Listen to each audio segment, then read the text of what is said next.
तो फ्रेंड्स, तो बच्चों के स्कूलों की हो गई है छुट्टियां और बच्चे घर में दिन भर कर रहे हैं धमाचौकड़ी।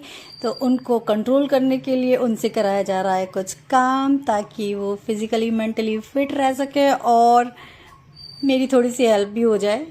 तो देखिए, आज हमें गेहूँ धोना था, तो इस काम में मैं लगी और फिर मैंने इसको छोटा छोटा काम दे दिया कि चलो बेटा तुम भी लग जाओ इसमें, नहीं तो कहीं ना कहीं तोड़ फोड़ में लगे रहते हैं ये परेशान करते रहते हैं मम्मी को।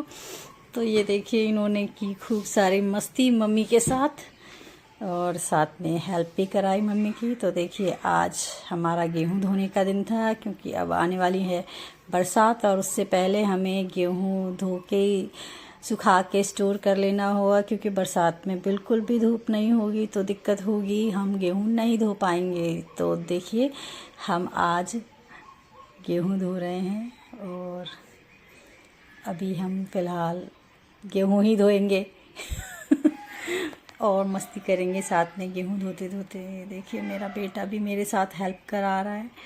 हेल्प क्या करा रहा है, मुझे परेशान कर रहा है और साथ में वीडियो भी बना रहा है। तो इस तरह से हम लोग आज मिलजुल कर एक गेहूं धोने का काम पूरा करेंगे, क्योंकि बड़ा बेटा भी नहीं है, हस्बैंड भी नहीं है घर में, मैं और मेरे छोटा बेटा, बस हम दोनों लोगों ने मिल के आज पूरा एक बोरी गेहूं धो डाला है ये देखिए किस तरह से हम लोग गेहूं धोते हैं। और गेहूं अगर आप बाज़ार से लाके खा रहे हैं आटा, तो उसको बंद कर दीजिए। आप भी इसी तरह से गेहूं लाइए, पिसवाइए और फिर खाइए, क्योंकि बाज़ार का आटा इतना ज़्यादा पतला बारीक पिसा हुआ होता है कि उससे फ़ायदे तो क्या नुकसान ही होते हैं, पेट में जाके चिपक जाता है। बाज़ार का आटा तो मुझे बिल्कुल मैदे जैसा ही लगता है। बाज़ार के आटे और मैदे में बहुत ज़्यादा फ़र्क नहीं होता है। तो ये देखिए, ये हमारे खेत से आया हुआ हमारा गेहूँ है और इसको हम धो रहे हैं। इसको हम धो के रख लेंगे अच्छे से सुखा के, और फिर इसको मैं अभी तो धोने का वीडियो बना रही हूँ, फिर मैं आपको इसको स्टोर कैसे करना है हमें साल भर, वो भी मैं आपको बताऊँगी अपने किसी और वीडियो में, इसमें तो नहीं। तो क्योंकि मेरे घर में शादी से पहले भी जो है गेहूं हमारे यहाँ आता था, हम लोग किसान जो आसपास होते थे उनसे गेहूं खरीद के रख लेते थे, ड्रम में भर के, लोहे वाला ड्रम रहता था उसमें भर के हम लोग स्टोर करके रखते थे और वो पूरे साल चलता था। उसको हम धोते थे, सुखाते थे और फिर उसको पिसवाते थे। हम लोग चक्की पे ले जाते थे, जब तक भैया थे तब तक वो साइकिल से ले जाते थे, फिर हम लोगों ने जब स्कूटी ली तो स्कूटी से ले जाते थे, पिसवा के लाते थे। तो ये हमारे घर का एक रूटीन था कि हाँ, गेहूं ले जाना है, पिसवाना है। तो एक तरह से अच्छा भी रहता है, ये बच्चे भी इन्वॉल्व रहते हैं इन सब एक्टिविटीज़ में। और ये देखिए, तो गेहूँ मेरा धुल रहा है। इसके लिए देखिए किस किस तरह की टोकरी यूज़ की है मैंने। इस तरह की टोकरी यूज़ करने से इसका पानी निकल जाता है, पहले इससे छन के निकल जाता है, तो बहुत ज़्यादा वेट लेके आपको नहीं जाना पड़ता है।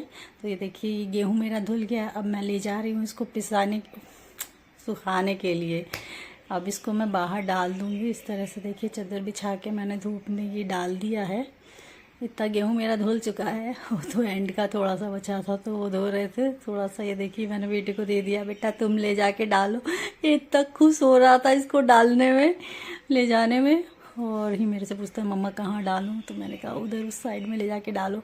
और ले जाके इसने कितने आराम से डाला है, देखिए ज़रा, ये दम पटक दिया ले जाके, सारा इधर उधर फैला दिया और फिर नाचने लगा टोकरी को सर पे रख के ये काम कम करता है, काम खराब ज़्यादा करता है। पर ये देखिए, सर पे सारा गेहूं लगा लिया ये बहुत मस्त बच्चा है, ये एकदम मस्ती करता रहता दिन भर।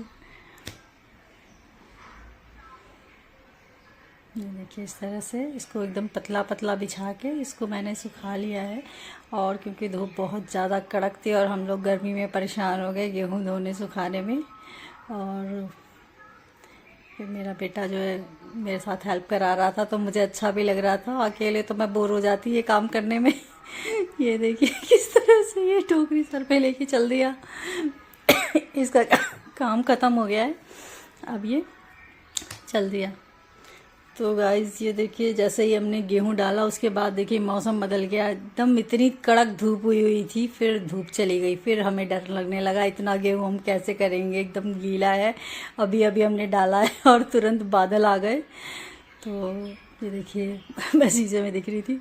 और फिर मेरा बेटा यहीं पाइप लगा के नहाने लगा, इसके बाल में सब गेहूँ हो गया था, तो यहीं मस्ती करने लगा और नहाने लगा। और फिर ये देखिए, जैसे ही हमने गेहूं डाला तो यहाँ पे चिड़िया कबूतर आ गए खाने के लिए इसको। तो मेरा बेटा कहने लगा गांव बसा नहीं, लुटेरे पहले ही आ गए। देखिए अब ये शाम का टाइम है और मेरे गेहूं काफ़ी सूख चुके हैं। ये हालांकि ये काफ़ी ज़्यादा सूख चुके हैं, पर इनको मैं 1-2 दिन और सुखाऊंगी। और देखिए धूप इतनी कड़क थी कि मैंने सुबह पानी नहीं डाला तो पौधों की हालत ख़राब हो गई। पत्तियां देखें कैसे जलने लगी है। तो अब मुझे इसमें पानी भी डालना होगा। और बहुत बुरी हालत है इस समय, बहुत तेज़ गर्मी पड़ रही है, तो थोड़ा सावधानी रखिए आप। बाहर निकलते समय पानी पी के और पानी लेके चलिए, और साथ में सर को पूरी तरह कवर करके, सर को, फेस को, हाथ को पूरा कवर करके चलिए, क्योंकि नहीं तो झुलस जाएंगे। इतनी ज़बरदस्त गर्मी है। देखिए पौधे बाहर रहते हैं, पत्ते एकदम झुलस गए हैं। और ये चिड़िया ने घोंसला बनाया था और चिड़िया इसमें अंडे वंडे दे के अपना निकल चुकी है, तो ये घोंसला खाली हो गया है। और अब मैं इसको 100 पीस की तरह रख दूँगी एक पौधे के ऊपर, देखने में ये अच्छा लगेगा। ये देखिए ये चिड़िया का घोंसला है। चिड़िया कितनी कलाकार होती है, कितना मतलब एक एक तिनका ला के और अपना घोंसला बनाती है। बहुत बुरा लगता है जब उसके घोंसले में बच्चे होते हैं और कोई बिल्ली विल्ली आके खा जाती है। तो इसमें देखिए, इसमें भी अंडे थे, अंडे से फिर बच्चे हुए, उसके बाद जो बच्चे थे वो कोई खा गया और ये घोंसला खाली हो गया है। यहाँ ये इतना छुपा के ऐसे कांटे में ऊपर जाके पत्तों से ढक के किस तरह से ये चिड़िया अपने बच्चों को बचाती है। और शिकारी फिर भी शिकार करके ले जाता है। देखिए मौसम अच्छा हो रखा है एकदम, शाम का बहुत अच्छा मौसम हो गया था, बादल आ गए थे। और फिर मैंने गेहूँ अपना हटा लिया और हवा चल रही थी। गाइस अगर आपको ये वीडियो पसंद आता है, इस तरह के गांव के वीडियो देखना आपको अच्छा लगता है, तो प्लीज़ इसको लाइक करिए, शेयर करिए और सब्सक्राइब करिए। साथ ही बेल आइकन भी ज़रूर दबा लीजिए ताकि आपको नोटिफिकेशंस मिल सके। तो ये देखिए, मैं बालकनी का व्यू है ये मेरा। मैं पीछे जब भी देखती हूँ, मेरे नीचे जितनी देर रहती हूँ, मगर ऊपर जब रहती हूँ तो ऊपर भी मुझे लगता है मैं पीछे ही देखती रहूँ। मुझे इतना अच्छा लगता है, हरियाली और ठंडी ठंडी हवाएं, तो मतलब बहुत ही अच्छा लगता है मेरे पेड़ पौधों को देखना। अब तो मैंने काफ़ी पत्ते जला दिए हैं। पत्ते पहले इतने थे कि यहाँ पीछे देखने पे सिर्फ पत्ते ही पत्ते नज़र आते थे। सागवान के पत्ते पतझड़ में झड़ गए हैं। और ये देखिए नीम का पेड़ है ये।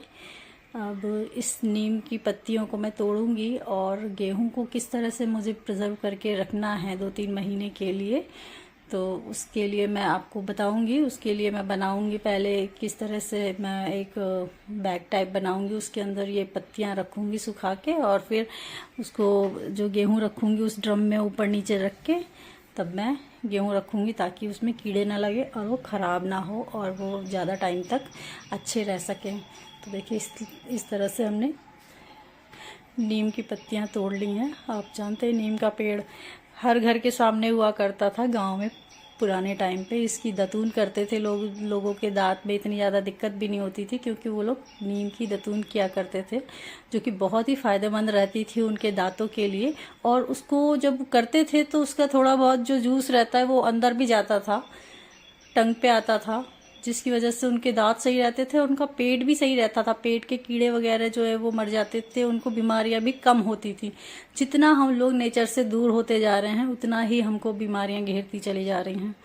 तो पहले हम लोग प्रकृति से जुड़े हुए थे। देखिए किसी ने ये बॉटल यहाँ पे फेंक दी है, ये कांच लग जाएगा किसी को, इसको मुझे हटाना होगा। अब ये किसकी हरकत है पता नहीं। तो प्रकृति से हमें हमेशा जुड़े रहना चाहिए। प्रकृति ही हमें बहुत सी बीमारियों का हल दे देती है। ये 2 पेड़ हैं यहाँ पे साइड बाय साइड, मैंने एक साथ लाके लगाए थे और दोनों ही पौधे बहुत अच्छे थे, दोनों बहुत अच्छे से ग्रो हो रहे थे। पर एक में देखिए, इसको लगाए मुझे 2 साल हो चुके हैं। 2 साल में उसमें तीसरी बार फ्रूटिंग हो रही है, और ये वाले में अभी तक फ्रूटिंग नहीं हो रही थी। पर मैं इसको डेली खाद पानी दे रही थी, और बहुत हसरत भरी निगाहों से मैं रोज इसको देखती थी कब इसमें फ्लावर आएंगे। फाइनली इसमें इस बार फ्लावर आए हैं, और आई होप कि फ्रूटिंग भी अच्छी होगी इसमें। कलियां काफ़ी सारी आई हैं इस बार, देखिए फूल खिल रहे हैं इसमें। तो इस बार हमें इसका फल चखने को मिलेगा कि इसका फल का टेस्ट कैसा है। तो काफ़ी इंतज़ार करवाया इस पेड़ ने मुझे। तो अब देखते हैं इसकी फल कैसे होते हैं। फल होंगे तो वो भी मैं आपको दिखाऊंगी। और गर्मी से देखिए सारे पौधों की हालत ख़राब है। डेली पानी देने के बाद भी पत्तियां इस तरह से झुलस जा रही हैं। तो सोचिए धूप में निकलना कितना ज़्यादा मुश्किल हो रहा है। और ये देखिए, ये मेरे अपराजिता की बेल जो है कनेर पे कब्जा करके बैठ गई है, और कह रही है देखो कनेर में तो फूल आ नहीं रहा है, इसी से ही खुश हो लो, मैं ही फूल खिला देती हूँ। और ये देखिए मेरा पिंक कलर का चंपा, इतना प्यारा फूल है ये। इसको मैं जितना देखूँ उतना ही कम है। इसको मैं रोज आती हूँ, इसकी डाल झुकाती हूँ, इस तरह से इसको देख के जाती हूँ। ये मुझे बहुत प्यारा लगता है। ये मेरा बेटा छोटा था, 3rd 4th क्लास में था, बड़ा वाला। उस समय ये पौधा मैं लेके आई थी, उसके स्कूल के रास्ते में किसी के घर पे लगा हुआ था। तो हमने उनसे पूछा कि ये हम ले जाएं, तो उन्होंने कहा हाँ ले जाइए। तो हम वहाँ से इस डाल को ले आए थे चंपा की। और ये देखिए, ये हल्दी पिछले साल जो मैंने लगा रखी थी वो हल्दी मैंने निकाल ली थी। उसके बाद भी उसमें छोटे छोटे कहीं ना कुछ बच जाते हैं। तो हल्दी के छोटे छोटे पीसेस, तो उसी से देखिए हल्दी ये इस साल फिर उग गई है यहाँ पे। ये जगह सबसे सही है मेरे लिए हल्दी लगाने के लिए, क्योंकि मैंने एक बार दूसरी जगह लगा दी थी तो वहाँ चूहे ही नीचे नीचे खा गए थे, इतने होल थे वहाँ पे। देखिए ये है हल्दी पिछले साल वाली। और अब मैं इस हल्दी को भी लगाने जा रही हूँ। तो जो हल्दी मैंने यूज़ कर ली थी उसके अलावा मेरे पास बच गई थी कुछ हल्दी, तो वो हल्दी अब देखिए हम यहाँ पे लगाएंगे। हालांकि मैंने पानी दिया था यहाँ पे, फिर भी जो है मिट्टी मुझे काफ़ी सूखी दिखाई दे रही है। तो कल नहीं दिया था पानी, इसलिए देखिए मिट्टी काफ़ी हार्ड हो गई है। तो कोई नहीं, लगा देंगे हम, उसके बाद पानी दे देंगे और पौधे हो जाएंगे। तो ये देखिए इस तरह से हम खुरपी से छेद गड्ढे बनाएंगे। और पहले हम सारे गड्ढे बना लेंगे, उसके बाद हम फटाफट जल्दी जल्दी अपनी हल्दी लगा देंगे। हल्दी हमने हल्दी जल्दी जल्दी लगा दी। ये देखिए, तो इस तरह से जो अंकुरित वाला पार्ट है जो उग रहा है उसको हम ऊपर रख के, ये देखिए, और ये क्या हो गया। मैं जल्दी जल्दी हल्दी लगा रही थी और देखिए यहाँ पे एक कीड़ा था, जोगर बोलते हैं यहाँ पे उसे, जिसके ढेर सारे पैर होते हैं, वो वाला कीड़ा था। ये देखिए, ये मैंने देखा नहीं, इसको भी मैंने हाथ लगा दिया। ये धन्य हो गया, मेरा हाथ लग गया इसको। और अब देखिए फिर मैंने कहा हटाओ छोड़ो, ऐसे छोटे मोटे कीड़े मकोड़े तो बहुत आते रहेंगे। तो मैंने फिर मिट्टी तोड़ी और उस पर डाल के और सब चलता कर दिया। और उसके बाद देखिए हम अपना काम आगे बढ़ा रहे हैं। जल्दी हल्दी लगा रहे हैं। हल्दी, यस, हल्दी बहुत ही गुणकारी है आपके लिए। आप जानते हैं ना कितनी फ़ायदेमंद होती है हल्दी। हल्दी वाला दूध पीने से कितने फ़ायदे होते हैं। आपकी हड्डियां मजबूत रहती है, आपका स्वास्थ्य अच्छा रहता है, आपका ब्यूटी बना रहता है। ब्यूटी के लिए बहुत अच्छी है ये, ब्यूटी विद ब्रेन दोनों के लिए बहुत ही अच्छा रहता है। तो इसलिए हल्दी आपको प्रयोग करनी चाहिए। एंटीसेप्टिक होती है, अगर आपको कट लग जाता है या कुछ लग जाता है तो उस पर भी आप हल्दी लगाते हैं ताकि वो जल्दी सही हो जाए, क्योंकि इसके अंदर एंटी इन्फ्लामेटरी और एंटीसेप्टिक गुण होते हैं और इसीलिए ये खाने में इस्तेमाल होती है। और ये खाने में रंग तो बेहतरीन देती ही है। तो हल्दी भी आप कोशिश करिए कि अपनी ऑर्गेनिक बाज़ार से ख़रीद के लाइए, उसको घर में पीसिए, पिसवाइए, चक्की पे पिसवाइए, पर शुद्ध खाइए। बाज़ार की हल्दी में कितना प्रिजर्वेटिव और केमिकल रहता है और कि वो कलर पाउडर रहता है कि हल्दी कुछ पता नहीं चलता। क्योंकि बाज़ार की हल्दी मैं ले आके अगर कभी डाल दूँ तो मुझे खाने में ना तो रंग दिखता है अच्छा और ना मुझे वो खाना खाने का मन करता है। इसीलिए हल्दी मैं अपना बाज़ार से ख़रीद के और उसको चक्की पे पिसवाती हूँ। तो आप देखिए, हल्दी वाला भी एक वीडियो मैं सोच रही हूँ डाल दूँ, हल्दी किस तरह से आप घर पे पीस सकते हैं, वो उसके लिए भी मैं एक वीडियो सोच रही हूँ बना के डाल दूँ। तो जल्द ही मैं वो भी कर दूँगी। तो ये कुछ गड़बड़ हुई है। ये देखिए, ये मेरा खाद वाला पानी है जो जिसमें मैंने गोबर के उपले भिगा के रखे थे, वही वाला पानी है ये। तो इसको मैंने हल्दी लगाने के बाद वही पानी डाल दिया है, तो कहीं ना कहीं पोषण तो इसको मिल ही जाएगा। और जो पौधे पहले से उग गए हैं अपने आप, उसको भी मैंने ये खाद वाला पानी डाल दिया है। इस तरह से मैंने आज हल्दी लगा दी है। अब देखते हैं कब तक ये उगती है। ये देखिए, पहले की उगी हुई हल्दी इतनी बड़ी हो गई है, जो अपने आप उगी हैं। यहाँ पे गांठ पड़ी हुई थी पहले से। तो फिर दूसरे दिन सुबह देखिए, मैंने इसमें अच्छी तरीके से पूरा पानी भर दिया पाइप लगा के, ताकि ग्रोथ जल्दी हो जाए। तो इस तरह से हमने पानी भी दे दिया उसको। और ये देखिए, मेरा सदाबहार का पौधा है, ये मैं कहीं सड़क पे से लेके आई थी। बहुत ही प्यारा कलर और इसका शेप भी बहुत अच्छा है। ये नॉर्मली जो जनरल होता है सदाबहार, उससे थोड़ा अलग है। ये हाइब्रिड है और इसका कलर डिफरेंट है और ये मुझे बहुत सुंदर लगता है। और साथ ही देखिए, मोगरे में भी कितनी अच्छी फ्लावरिंग हो रही थे। गाइस, अगर वीडियो आपको पसंद आई है तो प्लीज़ लाइक करिए, शेयर करिए, सब्सक्राइब करिए चैनल को, और इसी तरह से बने रहिए हमारे साथ हमारे गार्डन में, और देखते रहिए रोज़ का हमारा डेली व्लॉग। हालांकि मैं लंबे बना देती हूँ। Thanks for watching.